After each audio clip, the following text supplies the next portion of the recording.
Good morning and welcome to day 2 of the Research for Development Impact Conference 2021 being hosted by the University of Queensland in Brisbane. My name is Dallas Dowsett and I'm the head of UQ International Development. It is my pleasure to open the second day of the conference by acknowledging the traditional custodians of the land on which we meet and pay my respects to their ancestors and descendants who continue cultural and spiritual connections to country. We recognise their valuable contributions to Australian and global society. I'd like to make a special mention and welcome to our Chancellor, Mr. Peter Varghese AO, who joins us for the conference this morning and will provide a most interesting and engaging keynote address.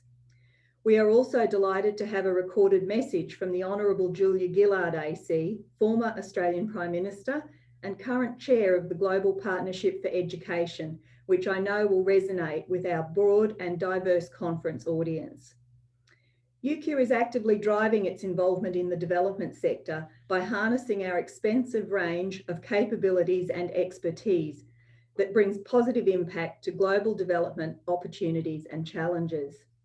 In addition to the many projects we are currently delivering around the globe, UQ has a calendar of development-related events coming up over the remainder of this year, including one which will happen on the 13th of July, where we host our UQ Changemakers event. The event is titled The Pacific, Why It Matters, and will feature leading experts in the Pacific region to discuss development, diplomacy, and climate change, and how we can support and grow our partnerships with our nearest neighbours. More information and a registration link to this event has been included on the meetup section in the community board of the conference platform. I know many of the conference attendees will be interested to follow up on that event. Today's program continues with a very interesting range of concurrent sessions. My only regret is that we don't have more time for the conference or the ability to be cloned so that we can attend all sessions. I'm sure there will be opportunities to view recordings and read papers post-conference. It is now my pleasure to do an introduction for UQ's Chancellor and UQ alumnus, Mr. Peter Varghese AO. Prior to becoming UQ's Chancellor in July 2016, Mr. Varghese had an extensive career in public service and diplomacy, including appointments as High Commissioner to Malaysia and India, and most recently as Secretary of the Department of Foreign Affairs and Trade. Mr. Varghese was appointed an Officer of the Order of Australia in 2010 and received an Honorary Doctorate of Letters from the University of Queensland in 2013. In 2019, Mr. Varghese was awarded the Edward Weary Dunlop Asialink Medal in recognition of outstanding contributions to improving Australia-Asia relations. UQ is indeed fortunate to have such an outstanding Chancellor and one who is knowledgeable about, interested in and committed to global development and the role that UQ can play in this sector. Please join me in welcoming Peter Varghese AO to deliver his keynote address. Thank you, Peter. Well, thank you very much, Dallas, for that very generous introduction. And may I firstly extend as Chancellor a very warm welcome to all of our participants. It's a shame that we cannot all meet together, but I'm sure this virtual format will still prove very useful to you. I too would like to acknowledge the traditional owners and their custodianship of the lands on which we are variously meeting and pay my respects to ancestors past, present and emerging as we walk together on the path to reconciliation. The University of Queensland is honoured really to host this conference. We are a university anchored in Australia, but we also see ourselves as an institution committed to helping solve global problems. And we want to do more to contribute to understanding and helping solve development challenges in our region and beyond. So today I wish to speak less in my capacity as Chancellor and more from the perspective of someone who has toiled in the vineyard of international affairs for a number of decades. Most of my work was not directly on development issues, and I'm certainly no expert in this area, but as an Australian diplomat, I did operate over a long period on the margins of Australian aid policy and development programs. And like many people on the periphery, I had some strong views. And to be frank, my earlier views can be summarized in one word: skeptical. I was skeptical about the historical achievements of global development efforts and aid programs. I always knew that policy was driven by the best of intentions, but thought that there was a large gap between intent and delivery.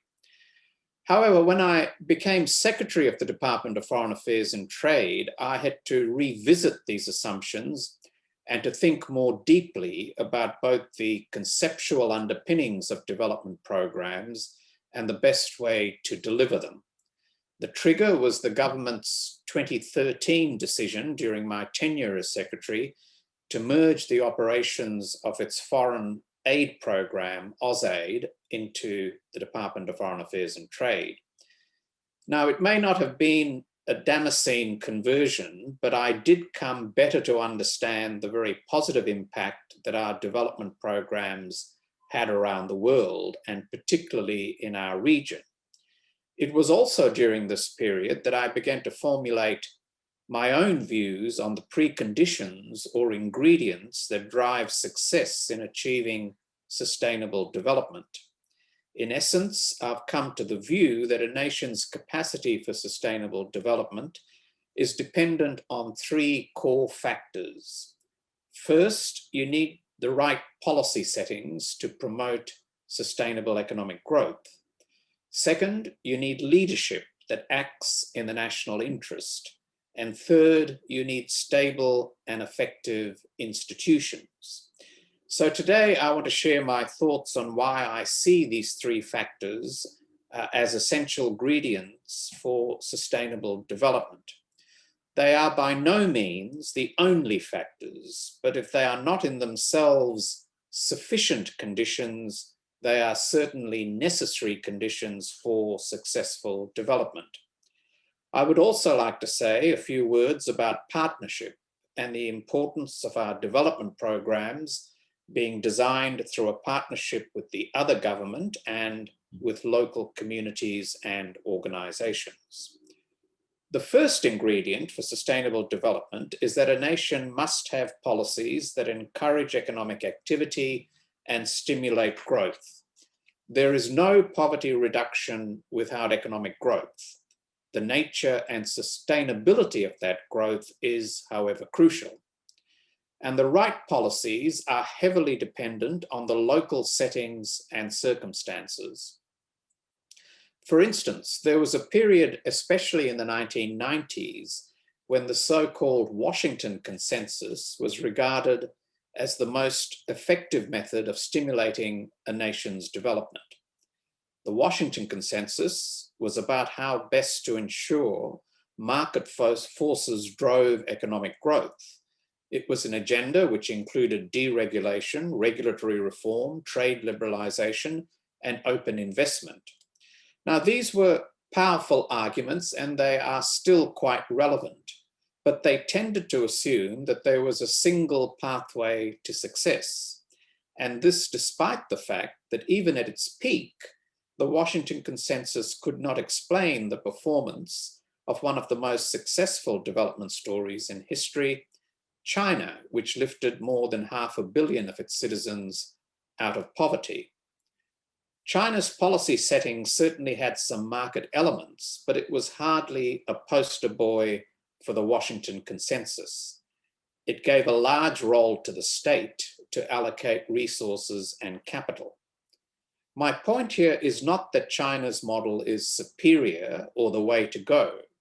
It is that one size does not in fact fit all, and that different settings require different policy approaches. But regardless of political systems or unique cultural attributes, The important thing is that local policy settings are designed to promote sustainable growth. After all, sustainable growth is the foundation for rising living standards for all. It contributes to increased wealth, as well as improving education and health outcomes and a better quality of life overall. While there is no single formula on how to get there, there are a few key fundamental areas of policy consistency that are evident across nations that have successfully developed. A developing nation needs policies that promote investment and an openness to trade.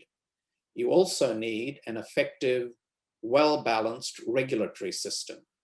By that I mean a regulatory system that serves the public interest, the interests of the community, as opposed to the interests of companies or the ruling elite.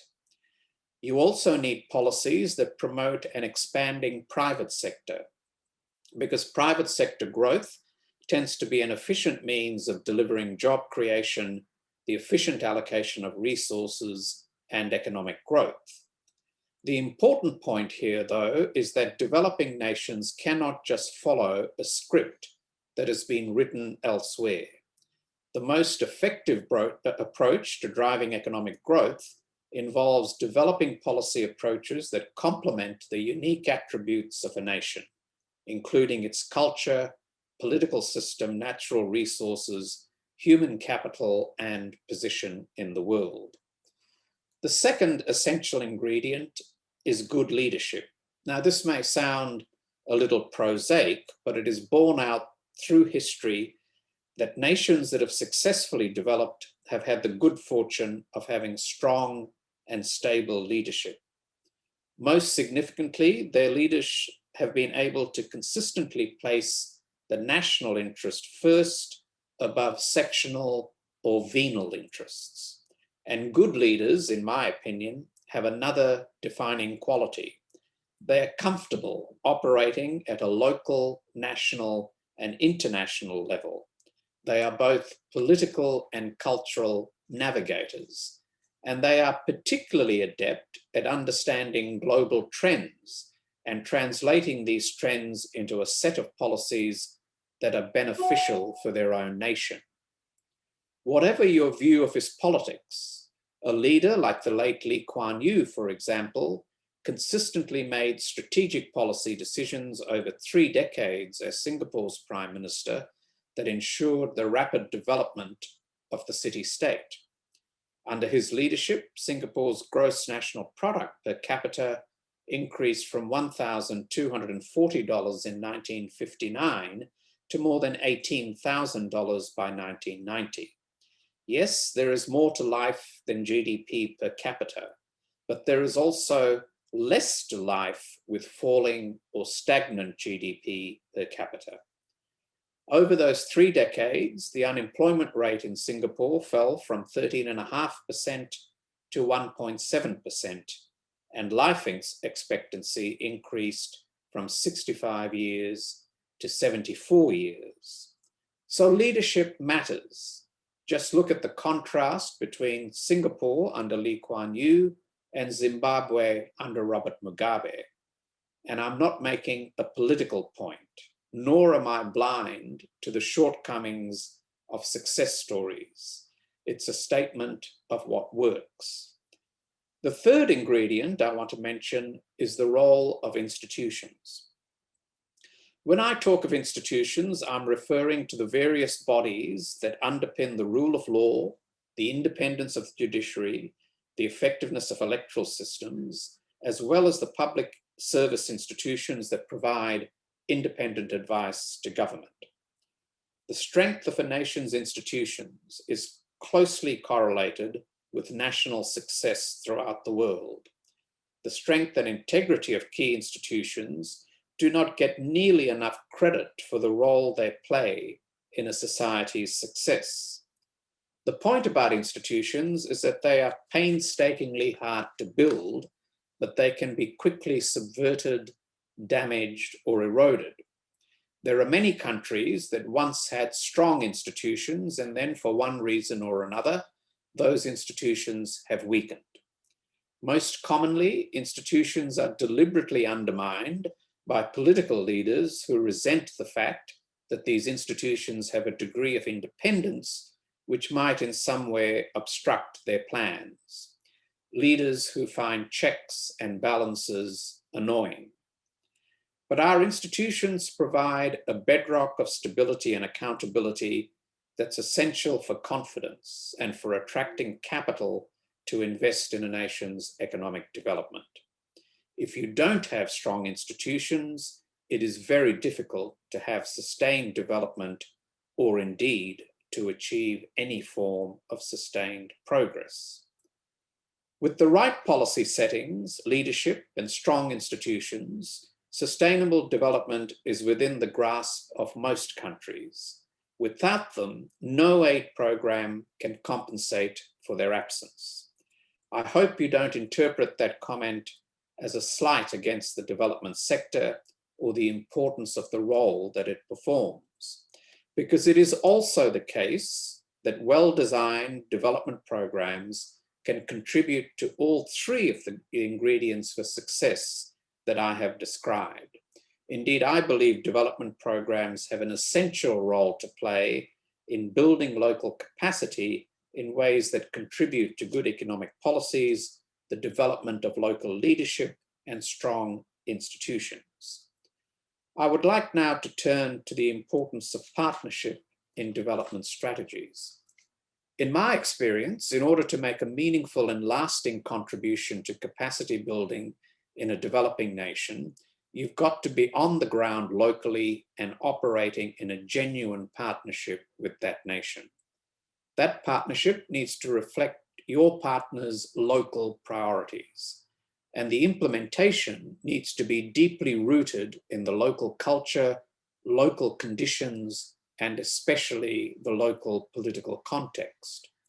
After 75 years of aid programs all over the world, I think we now have a broadly accepted view of the core principles that contribute to program effectiveness. At a high level, development programs should be 1, locally led and locally owned. 2, they should involve partnerships that are genuinely inclusive. 3, there should be transparency and accountability for progress by all those who are involved. And 4, the program needs to be focused on achieving specific results. Let me now take off my hat as a former diplomat and put on my Chancellor hat. The University of Queensland has a rich history of engaging across the Indo-Pacific region and contributing to exactly the kind of local capacity building programs that I've just been describing. There are a multitude of examples where UQ teams have contributed to building the capacity of locals to drive economic policy, develop local leadership, and strengthen institutions. Some examples include running workshops on governance, public policy, and ethical leadership for mid-level public servants from Papua New Guinea, training government officials from a variety of Southeast Asian nations in the theory and application of competition law so that market regulation is properly balanced, a management training program for the emerging leaders of the major fisheries agencies from across the Pacific, and an executive leadership program for emerging female leaders in Bhutan, Pakistan, and Mongolia. While these programs are varied in their scope, they have consistently focused on building the capacity of people to contribute to the sustainable development of their local community or their nation. As a university, we're proud of that impact, and we intend to do more in this area. We have just recently released our first ever Global Development Impact Plan. That plan sets our ambition to become the go-to Australian institution for development expertise and impact, especially in our Indo-Pacific region in the years to come. So I hope that this conference provides a bit of a showcase of UQ's wide-ranging development expertise. And I hope it also demonstrates our desire to collaborate with our partners in NGOs, government agencies, and other universities on creating programs that truly leave a legacy of sustainable development. I'll conclude my remarks there and would be very happy to open up the session to comments or questions.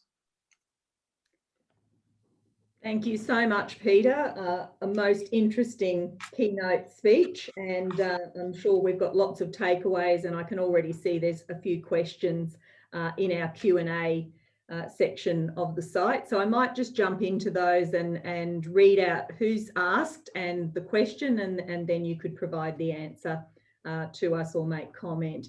First question comes from Colin Scott. How would you describe the role of civil society in development and its relationship to government? Well, I think this is a very important area, and one that tends sometimes to not receive the attention it should, particularly in government-to-government interactions on development issues. I see civil society as part of the sort of crucial infrastructure of any community and any nation. And a lot of the comments I made about the importance of institutions as an underpinning for stability and for economic progress, I think also applies to civil society, because there is no monopoly of knowledge when it comes to questions of development strategies, when it comes to working out, you know, what succeeds or what doesn't succeed in a particular context. And so civil society can be a very important partner in designing as well as delivering development programs. I think they're crucial as interpreters. In other words, if you take a good concept and want to have it implemented in a fairly unique local or national environment, civil society, because it's anchored in that community, I think can be a very important platform for doing that. So I think in the sort of space of partnership building, I'd rate civil society as a very important partner. Thanks, Peter. Second question comes from an anonymous attendee. How can we partner ethically and sustainably when the development sector is currently so tied to funders and donor whims? Well, I think it's a fair question to ask what influence do donors have, and to what extent can that influence be undesirable?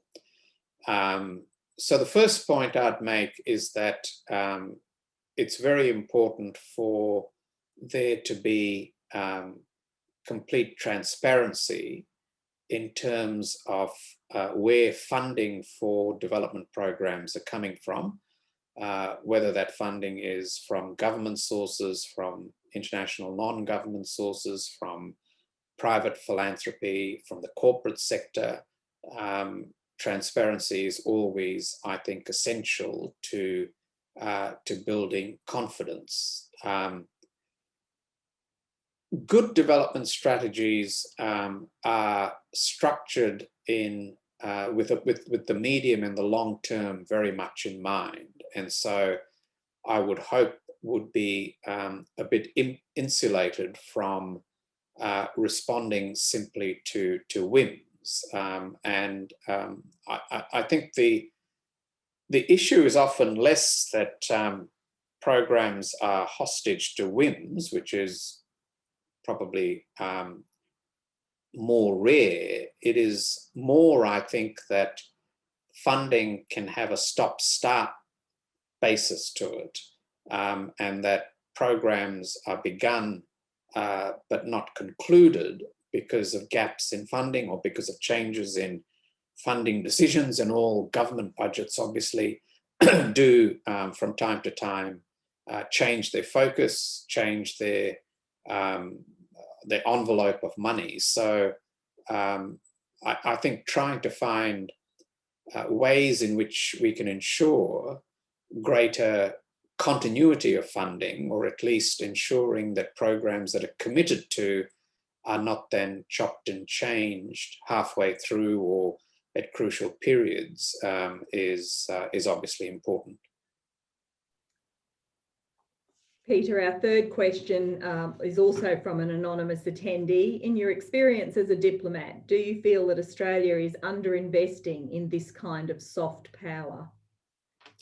Oh, I think as a general proposition, Australia considerably underinvests in soft power. I mean, Australia is a country that can neither buy nor bully its way in the world. And so we are extraordinarily dependent on our ability to persuade in order to secure influence. Your capacity to persuade is not completely linked to your soft power capability, but I think the connection between your soft power capability and your capacity to persuade is a close one. So from my perspective, I think we have under invested in our development assistance program. Australia, at the end of the day, is a wealthy country. We are amongst the top 12 global economies. I believe we have a community which is broadly supportive of Australia running a credible and strong development assistance program. I think it's unfortunate that the program has experienced reductions over the last several years. And I think anything we can do to reverse that trend would be a step forward in terms of our own interests, as well as our relationships, particularly with our near region. As you might expect me to say, I also think that we've underinvested in the soft power that comes with a very effective Australian diplomacy. Now, I think that is being recognised, and we have seen increases in some areas of our foreign affairs budget. I'm pleased that we now have well over 100 diplomatic posts. We were just knocking on the door of 100 when I was secretary. I think we're now up to about 116. That's a very good development, but it is important that we adequately resource our overseas representation. And if you benchmark us against, say, the group of 20, which is often where Australia sees itself and should see itself, we're still towards the bottom of the list of G20 when it comes to our diplomatic representation and diplomatic resourcing. So I think there are many more things we could be doing in the area of soft power, and I believe they will become more important to advancing our national interest into the future. Thanks, Peter. We've probably got time for one more question, and this one comes from Chris Roach. Is it possible to truly square Australia's national interest and locally led, locally owned development, including issues such as climate change? Well, the short answer is yes. I think it is, because even if you take quite a narrow view of national interest, we have a national interest in the success of our neighbourhood in particular, but the success of our global community. And by success, I mean their prosperity, their social cohesion, their social stability, and their security. And all of those things, I think, require a large element, a dominating element of locally led. So to get to where we want to get, I think we have no other pathway than locally led, because if it's not locally led, it's not sustainable in my view. So for a purely pragmatic reason, I think that would be the case. Now, in relation to climate change, again, I see our national interest as served by contributing to a global solution to what is obviously a global challenge, a very large global challenge. And Australia should not be shy of contributing constructively to that global solution. And that means not just committing ourselves to international agreements as we have with the Paris Agreement, but also recognizing that the pace of progress towards the reduction of carbon emissions will need to be speeded up. I mean, all of the advice that comes to us from experts and others is that if we want to get anywhere near our target, and whether we define that target as 2 degrees, 1.5 degrees, or 1 degree, it's going to require much more than what the cumulative committed effort at the moment is. So again, I think Australia has a national interest in contributing to that. I think we as a nation need to think through how best we can transition our economy for a future that is less carbon intensive. And that requires short, medium, and long-term planning. But it does seem to me it's not beyond the wherewithal of us as a community to arrive at a transition plan that will enable us to deal with those challenges in a way which doesn't cause economic harm to our community. Peter, thank you so much. There's a few more questions in the Q&A area, some which I think you would love the opportunity to respond to. So we might find a way that we can do that on the virtual platform post this session, if that's possible. But that will bring us to the end of our formal Q&A session. Thank you, Peter. It's been a great honour to have you deliver the keynote speech at the start of our second day. And we greatly appreciate your sharing of knowledge and points of view to help the understanding and improvement of effective development pathways through disruption. Please join me, everybody, in thanking Peter Varghese AO. Thank you, Peter. Well, thank you, Dallas, and I wish you a successful remainder of the conference. It's been a delight to be able to participate. Wonderful to have you. Thank you.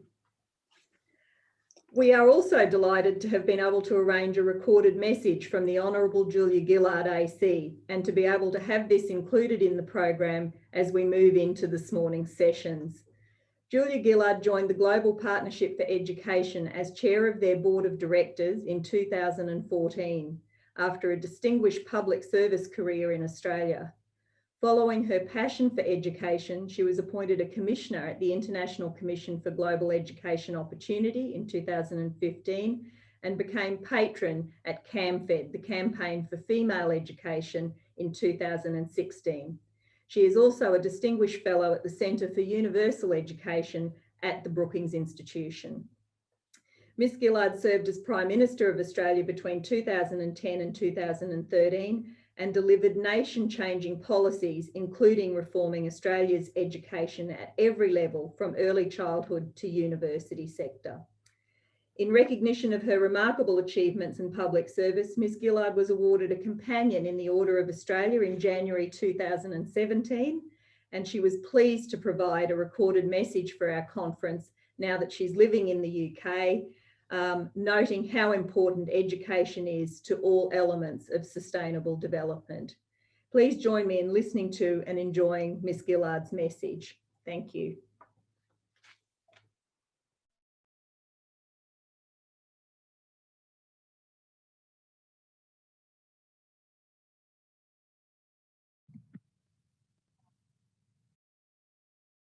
Good morning to you all, and a big thank you to the University of Queensland's distinguished Chancellor for inviting me to deliver this message. Peter and I know each other as both colleagues and friends. I was delighted as Prime Minister to appoint him as Secretary of DFAT in 2012. He performed with distinction in this role and remains an influential figure in shaping Australia's engagement with the Indo-Pacific region. Under his guidance, UQ is very well placed to engage with the acute development challenges facing our part of the world. I congratulate UQ on the launch of its Global Development Impact Plan, which I understand aims to harness the expertise across the university to achieve positive development impact across the Indo-Pacific. It is great to see researchers and development practitioners come together at this conference to exchange knowledge on initiatives and innovations that may support Pacific and Southeast Asian communities as they struggle to recover from the disruptive effects of the pandemic. It is important that development support be informed by expert research and analysis. So I thank each of you for your contribution. We find ourselves at a challenging moment in history. The outbreak of COVID-19 has awoken us to the danger of health pandemics in our globalised and interconnected world, with their ability to spread exponentially and feed off and exploit conditions of inequality and poverty. COVID-19 has exposed inequalities in wealth, gender and race. It has exposed inequalities within countries and between them. The pandemic has pushed 100 million people into extreme poverty. We need to come together as an international community to address the health and other immediate needs of people in lower income countries, whilst also ensuring a longer-term investment in human development that tackles the root causes of conflict and vulnerability. I believe that education needs to be at the centre of that investment. There can be no doubt about the pandemic's impact on education outcomes, including in the Indo-Pacific region. The combined impact of school closures and economic crisis brought on by COVID-19 threatens to entrench inequality and poverty and undo decades of progress in education. OECD research indicates that school closures alone may lead to 1.5% lower annual GDP rates for lower income countries in the years to come. The pandemic had a disproportionate impact on girls' education. Globally, 20 million secondary age girls could drop out of school due to COVID-19. In the Pacific region, this amounts to more than 1.2 million girls. There has also been a dramatic increase in gender-based violence and child marriages since the onset of the pandemic. Especially at this time, I am proud to be the chair of the Global Partnership for Education, GPE, the world's largest global fund and partnership dedicated to transforming education in lower income countries. Through collaborative partnerships with both donor and developing country partners, GPE is working to transform education systems for more than 1 billion girls and boys in up to 90 countries and territories. GPE helps partners keep their education systems functioning through wars, displacement crises, climate disasters, and health emergencies. GPE has a strong gender focus because investments in school-aged girls have the highest returns in tackling future gender inequalities. 12 years of quality education for every girl would boost economies by as much as 30 trillion in increased lifetime earnings. Gender equality in education also decreases a country's likelihood of conflict by as much as 37%. GPE has launched a new financing campaign for 2021-2025 and is aiming to raise funding of at least US $5 billion. With this support, GPE will be able to help 88 million more children enter school, more than half of them girls. We are pleased to have the support of many countries, including the UK and Kenya, who will co-host a global education summit in London in late July. We are also, of course, encouraging the Australian government to join others in significantly increasing its contribution to GPE. Australia has been an active supporter of GPE, but its contributions have reduced over time. We hope that the government will recognise the significant increase in GPE's footprint in the Indo-Pacific, Australia's region of primary strategic and development concern. GPE has provided almost US $1.2 billion to 23 Indo-Pacific countries over time and has stepped forward during the pandemic to provide US $102 million to countries of the region through GPE's COVID Accelerated Fund, which aims to help mitigate the impact of the pandemic and sustain education. I'm conscious that I'm speaking to an audience from across Australia, the Pacific and Southeast Asia, and so you won't need convincing of the importance of the Pacific and Southeast Asian regions. It is worth noting that as many as 8 Pacific Island countries have joined GPE since August 2020. This is in addition to Papua New Guinea, which has been a long-standing GPE partner country. We have also provided a US $15 million grant to establish a Pacific Regional Education Framework, a 12-year framework that promotes equitable access to high-quality education by all Pacific Islanders. In our region of the world and globally, we know that the ripple effects of investing in education will be significant. By investing in children's futures through education, we increase our chances of success in the fight to end poverty, prevent climate change, save lives, and create a better common future for all. I commend the University of Queensland once again on its dedication to sustainable development and recovery in the Indo-Pacific region. I thank you.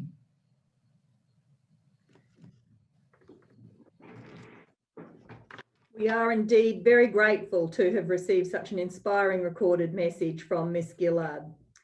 It's now time to enjoy day 2 of the RDI conference, but before all delegates head to the different sessions, I'd like to highlight that a core aim of the 2021 RDI conference was to provide the very best environment for diversity and inclusion. The Hoover platform is screen reader accessible via mobile app and web app and is designed to be accessible in areas of low bandwidth. All sessions in the student forum and the 2-day conference program are fully captioned, and the transcripts will be provided with the session video recordings. These elements are directed at maximising the opportunities for everyone from everywhere to join the conference and access the sessions. During the break at 11:15 today, I'd like to invite you to view the angklung performance provided by the UQ Indonesian Student Association. Without a doubt, it will be just as amazing as the wonderful performances we saw from our UQ South Pacific Island Association students yesterday and our talented UQ musicians. Could I also put out a call to remind conference delegates about our virtual networking event, number 57, on the conference program, which will happen at 1:15 also. We encourage all attendees to join us for this session. Its importance has climbed given the postponement of our in-person networking events due to lockdowns. We have delegates joining us from over 25 countries today, and including Australia. It's a wonderful online conference, and the RDI and UQ's innovative solution to bringing international development sector players together, I think has been nothing short of outstanding. Let's make the most of these virtual features and network and participate as much as possible. Thank you so much for joining the conference and your really, really wonderful engagement throughout all of the sessions that I've been able to attend. We look forward to continuing another great day for day 2. Thank you.